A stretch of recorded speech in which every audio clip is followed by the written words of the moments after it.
ஐக்கிய அரபு அமீரகத்தில் உள்ள தனியார் துறை ஊழியர்களின் பொருளாதார பாதுகாப்பை உறுதி செய்யும் வகையில் அந்த நாட்டு அரசு ஊதிய பாதுகாப்பு திட்டத்தில் மிக முக்கிய புதிய மாற்றங்களை கொண்டு வந்துள்ளது. ஐக்கிய அரபு அமீரகத்தின் தனியார் நிறுவனங்கள் தங்களது ஊழியர்களுக்கான மாதாந்திர ஊதியத்தை ஒவ்வொரு மாதமும் முதல் தேதியன்றே வழங்க வேண்டும் என்ற புதிய அதிரடி உத்தரவை மனிதவள மற்றும் அமீரகமயமாக்கல் அமைச்சகம் பிறப்பித்துள்ளது. வரும் ஜூன் 1 முதல் அமலுக்கு வரும் இப்புதிய விதியின்படி சம்பள பட்டுவாடாவில் தாமதம் செய்யும் நிறுவனங்களுக்கு எதிராக புதிய பணி அனுமதிகள் ரத்து, கடுமையான நிர்வாக அபராதங்கள் மற்றும் நிறுவன உரிமையாளர்களுக்கு பயண தடை உள்ளிட்ட மிக கடுமையான சட்ட நடவடிக்கைகள் பாயும் என எச்சரிக்கப்பட்டுள்ளது. இதற்கு முன்னதாக நிறுவனங்களுக்கு வழங்கப்பட்டு வந்த 15 நாட்கள் சலுகை காலம் இனி கிடையாது என்பதால் முதல் தேதிக்கு மேல் வழங்கப்படும் ஊதியம் அனைத்தும் சட்டப்படி தாமதமாக கருதப்பட்டு சம்பந்தப்பட்ட நிறுவனங்கள் மீது உடனடியாக கடுமையான நடவடிக்கைகள் எடுக்கப்படும்.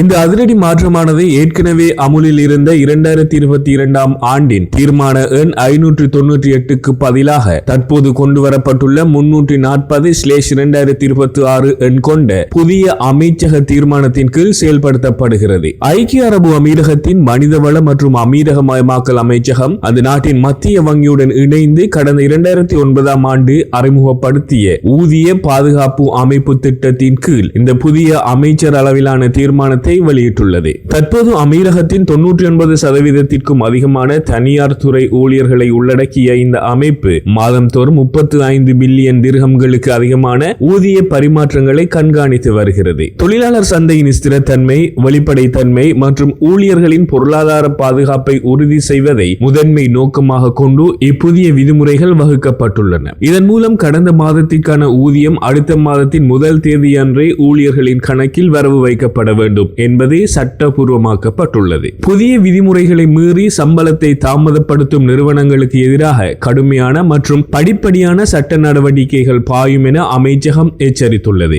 அதன் காலக்கெடு விவரங்களின்படி சம்பளம் வழங்க வேண்டிய முதல் தேதி முடிந்து 2ஆம் நாளே அமைச்சகத்தின் மின்னணு கண்காணிப்பு அமைப்பு மூலம் நிறுவனங்களுக்கு எச்சரிக்கை அறிவிப்புகள் அனுப்பப்படும். 5ஆம் நாளுக்குள் சம்பளம் வழங்கப்படாவிட்டால் அந்த நிறுவனம் புதிய ஊழியர்களை வேலைக்கு அமர்த்துவதற்கான புதிய பணி அனுமதி வழங்குவது தற்காலிகமாக நிறுத்தப்படும். சம்பள தாமதம் 11வது நாளை தொடும்போது 2020 ஆண்டின் 21வது அமைச்சரவை தீர்மானத்தின்படி கடுமையான நிர்வாக அபராதங்கள் விதிக்கப்படுவதோடு அந்த நிறுவனம் வணிக பட்டியலில் 3ஆம் தர பிரிவுக்கு தரம் இறக்கப்படும். சட்ட நடவடிக்கைகளின் அடுத்த கட்டமாக சம்பள தாமதம் 16 நாட்களை தாண்டினால் பாதிக்கப்பட்ட ஊழியர்கள் புகார் அளிக்காமலேயே அமைச்சகமே தானாக முன்வந்து நீதிமன்றத்தில் தனிநபர் அல்லது கூட்டு தொழிலாளர் வழக்குகளை பதிவு செய்யும். இது 25 அல்லது அதற்கு மேற்பட்ட ஊழியர்களுக்கு சம்பளம் தராத நிறுவனங்களுக்கும் அதே உரிமையாளரின் கீழ் இயங்கும் இதர நிறுவனங்களுக்கும் பொருந்தும். தாமதம் 21 நாட்களை எட்டும் போது நிலுவைத் தொகையை வசூலிக்க நிறுவனத்தின் சொத்துக்களை பறிமுதல் செய்யும் முன்னெச்சரிக்கை நடவடிக்கைகள் மற்றும் நிறுவனத்தின் பொறுப்பாளர்களோ அல்லது உரிமையாளர்களோ நாட்டை விட்டு வெளியேற முடியாதவாறு பயண தடை விதிக்க நீதிமன்ற உத்தரவுகள் பிறப்பிக்கப்படும். மேலும் 50க்கு மேற்பட்ட ஊழியர்களுக்கு தொடர்ந்து 2 மாதங்கள் சம்பளம் வழங்காத நிறுவனங்கள் மீதான வழக்குகள் நேரடியாக பொது அரசு வழக்கறிஞர் அலுவலகத்திற்கு மாற்றப்படும். அதே வேளையில் அமைச்சகம் 85% இணக்க விதிமுறை ஒன்றையும் அறிமுகப்படுத்தியுள்ளது. இந்த புதிய சட்டத்தின்படி ஒரு நிறுவனம் தனது மொத்த ஊழியர்களில் 85%க்கு உரிய நேரத்தில் ஊதியம் வழங்கினால் அல்லது ஒரு ஊழியர் தனது மொத்த சம்பளத்தில் சட்டபூர்வமான பிடித்தங்கள் போக குறைந்தபட்சம் 85% ஊதியத்தை பெற்றிருந்தால் அந்த நிறுவனம் விதிகளுக்கு உட்பட்டதாகவே கருதப்படும். நிறுவனங்கள் தங்களின் ஊதிய பட்டுவாடாவை 3ஆம் தரப்பு நிறுவனங்கள் மூலம் கையாண்டாலும் தாமதத்திற்கான முழு பொறுப்பும் முதலாளிகளையே சாரும் என அமைச்சகம் தெளிவுபடுத்தியுள்ளது. இருப்பினும் சில குறிப்பிட்ட பிரிவினருக்கு இச்சட்டத்திலிருந்து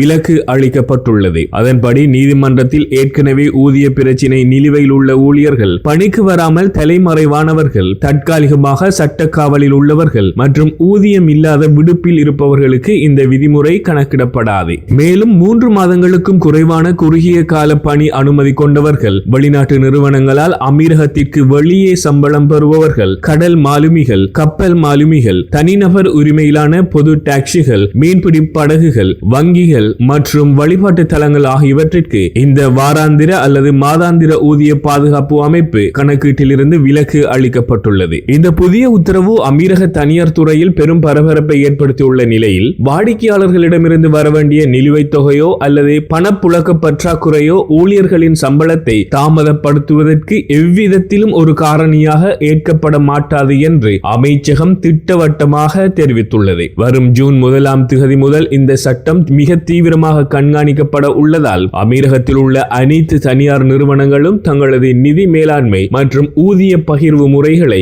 இப்புதிய காலக்கெடுவிற்குள் மாற்றி அமைப்பதற்கான தீவிர பணிகளில் தற்போது ஈடுபட்டு வருகின்றன. இதுபோன்ற நடப்பு விவகாரங்களையும் மத்திய கிழக்கு நாடுகள் தொடர்பான விவரங்களையும் தொடர்ந்தும் தெரிந்து கொள்ள நமது சேனலினை லைக், ஷேர் செய்து சப்ஸ்கிரைப் செய்து தொடர்ந்தும் இணைந்திருங்கள். மீண்டும் மற்றும் ஒரு செய்தியினூடாக உங்களை சந்திப்போம். அதுவரையில் நன்றி, வணக்கம்.